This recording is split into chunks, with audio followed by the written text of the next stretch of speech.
In today's video, I'm going to be ranking all of the character super forms in Green World from worst to best, so you know who to upgrade a super form first for some easy wins inside of Squad Busters. Alright, so to start off this video, the first character we're going to be talking about is going to be the Chicken. Now for the Chicken super form, it'll actually increase the turbo boots given to now 2. Now in my last video where I ranked all of the characters inside of Green World, I made a huge mistake of ranking the Hog Rider below the Chicken. Now since the Chicken is only going to give the turbo boots once you choose it from a chest, it's going to be completely useless after that. The stats are pretty bad for the Chicken as well, making them a lot weaker than the Hog Rider. At least with the Hog Rider, you can run through the bushes and replenish your speed boost, unlike the Chicken where once you use up the turbo boost given, like that's it. Now a way that I could kind of see being a little bit more worthwhile choosing the Chicken and actually getting some value out of the super form is maybe if it gives 5 turbo boots out of the chest every time you take it. Now don't get me wrong, being able to get turbo boots in the game is important when needing to like run away from enemies or even chase down the enemies, but there are just going to be better super forms in the game than the Chickens. Alright guys, the next character we're going to be talking about is going to be the Goblin. Now for the Goblin super form, a fusion Goblin will end up giving a secret stash of 15 coins. Now the Goblin is going to be great in the early game because you can get a lot of coins and that can help you open up more of the cheaper chests at the start of the match. Whenever you can't get Greg from the first chest, I would recommend the Goblin so that hopefully you can either find Greg, a rare character, or even an epic character in the next chest. Now the downside with this super form is you need to get a fusion Goblin in order to get that secret stash of 15 coins. If you do the math, it is going to take more coins to actually get a fusion Goblin than what the fusion Goblin is going to be giving back to you. Ultimately, you are going to be losing coins and it's just going to be a waste of time. Also, I wouldn't even waste your time going for fusion Goblins in the first place because the only time you're going to be getting coins from the Goblins is when you get them from a chest. I could see if the Goblins would constantly be dropping coins throughout the match, kind of like what they did in the closed betas,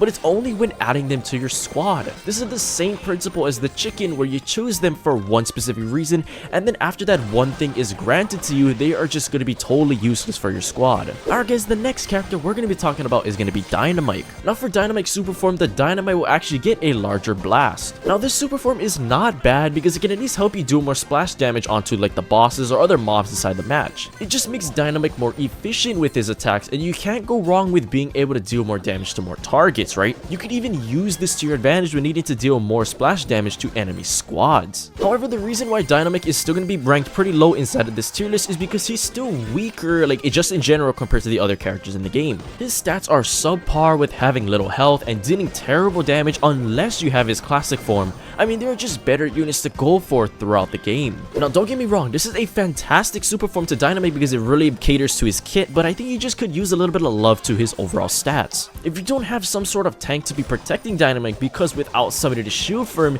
he is just so squishy that he'll die in a heartbeat. Alright guys, the next character we're going to be talking about is going to be the Barbarian. Now for the Barbarian super form, he will actually go elite instantly when there's another Barbarian added to your squad. Now this is going to be another pretty decent super form to have because you can't go wrong with adding an elite Barbarian into your squad. Since they are one of the first characters that you unlock in Green World and also one of the better melee units to have, having the elite Barbarian is going to be a great addition to your squad. Now the downside with this super form is that the Barbarian is only going to go elite when there's another Barbarian in your squad, meaning more than one. So not only will you have to use up one of your chests to add a Barbarian into your squad initially, but you will have to gather up enough coins to open another chest to add a second Barbarian. In my opinion, this is kind of a waste of resources, kind of like with the Goblin, but at least compared to the Goblin, you won't have to get a fusion in order for the ability to activate. Alright guys, the next character we're going to be talking about is going to be Colt. Now for Colt's super form, Bulletstorm will be able to deal more damage. Now Colt hands down is going to be one of the best range units inside of Green World. For one, he can do a lot of damage in the early game or even in the late game to help you shred through the mobs, bosses, or even other squads. However, the downside with this super form is that you need Bulletstorm to activate first off, and in order for Bulletstorm to activate, you need to kill 4 foes. Sure, this will increase the amount of damage that you can do with Colt's Bulletstorm, but it's not that you can use it every time Colt attacks. Since there is a threshold that needs to be met in order for Bulletstorm to activate, it is only going to be useful for every 5 enemies that you face. While you're defeating 4 enemies, Colt will be attacking like normal, but after that, then Colt will finally be useful for your squad. Since you're going to be killing a lot of foes, squads, mobs, bosses throughout the game, you might as well just get Colt's super ability because every time Bulletstorm activates, you might as well just get the extra damage that you can. Alright guys, the next character we're going to be talking about is going to be El Primo. Now for El Primo's super form, Flying Elbow Drop will be able to deal more damage. Now El Primo's super form works the exact same way as Colt's one. You need to be busting 5 foes in order for the Flying Elbow Drop to activate, which is more than what Colt's threshold is. This will make it harder to cycle through to get to your flying elbow drop and get more value out of your super form. Now the reason why I'm still going to be ranking El Primo higher in the list, even though it takes longer for him to actually cycle up his ability, is because El Primo is just going to be stronger in the meta overall than Colt.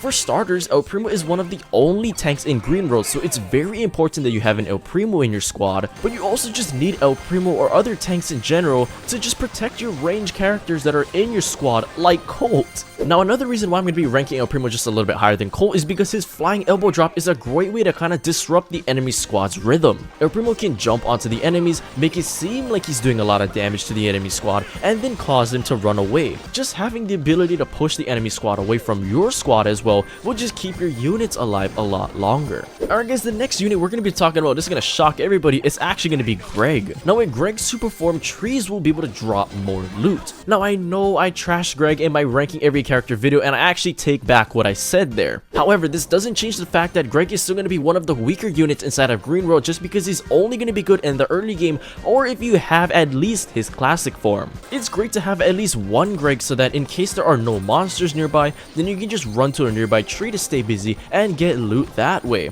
Now what I'd recommend, instead of going for like a second Greg or a fusion Greg, just hold down the turbo boot if you really want to break the tree faster. Now the reason why I'm going to be ranking Greg in this spot in the tier list is because the whole point of you actually playing Greg is to get loot from the trees, right? Well, now with this super form, this will just make Greg significantly better since the loot game from the trees is so crucial to his kit. In general, it is just going to be more worthwhile chopping down trees for resources because at least now you'll be getting more loot than before. This will ultimately help you get more coins and gems that will be placed higher in the game, or to just open up more chests, which will get you a stronger squad. Alright guys, the next character we're going to be talking about is going to be the Hog Rider. Now for the Hog Rider super form, the turbo will recharge faster. I also regret where I ranked the Hog Rider and what I said about the Hog Rider in that video because he's actually way better than what I thought. For example, you just need the Hog Rider to get the speed boost so you can run around the map quicker. It's helpful when needing to chase down the enemies or when you are getting chased down by the enemies. Now with the turbo taking less time to recharge thanks to his super form, that is just going to be less time you're going to have to wait in order to use your turbo again.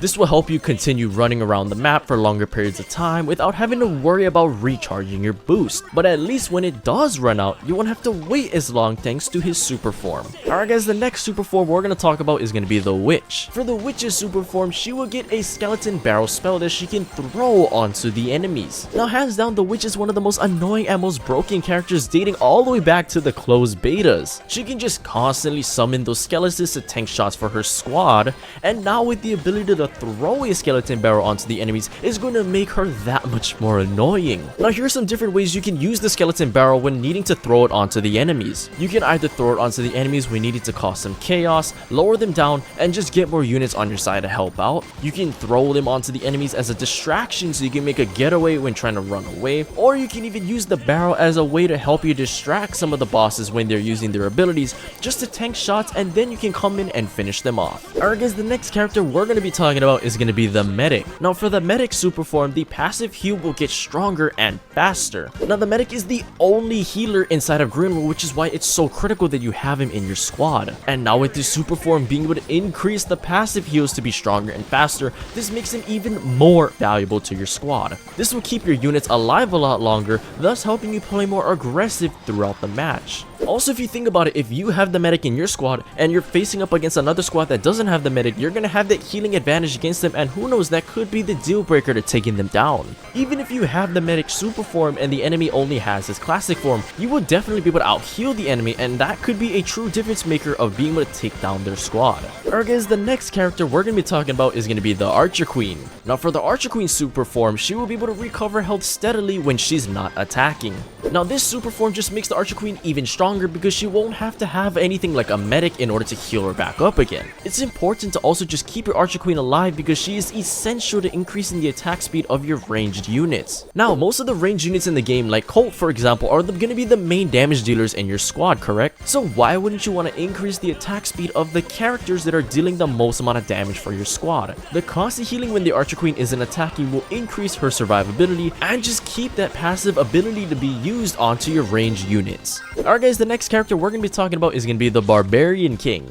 For the Barbarian King super form, kind of like the Archer Queen, he will be able to recover health steadily when not attacking. Now the Barbarian King is going to be another fantastic tank because he has over 3,000 health that he can use to shield for your squad. The super form just makes the Barbarian King even stronger because you don't need any healing units in order for the Barbarian King to heal up. This will also make it easier for the Barbarian King to stay alive since he is essential to increasing the attack speed of your melee units. The Barb King is also going to be fantastic to have in your squad too because if you have the mega units, then all of those mega units will have an increase in their attack speed too. Since both of the mega units, the Dragon Chicken and El Tigre, are melee units, then the increased attack speed from the Barb King will make the mega units even stronger. Now that you know about all of these super forms inside of Squad Busters, I really recommend you go check out my other Squad Busters video right here.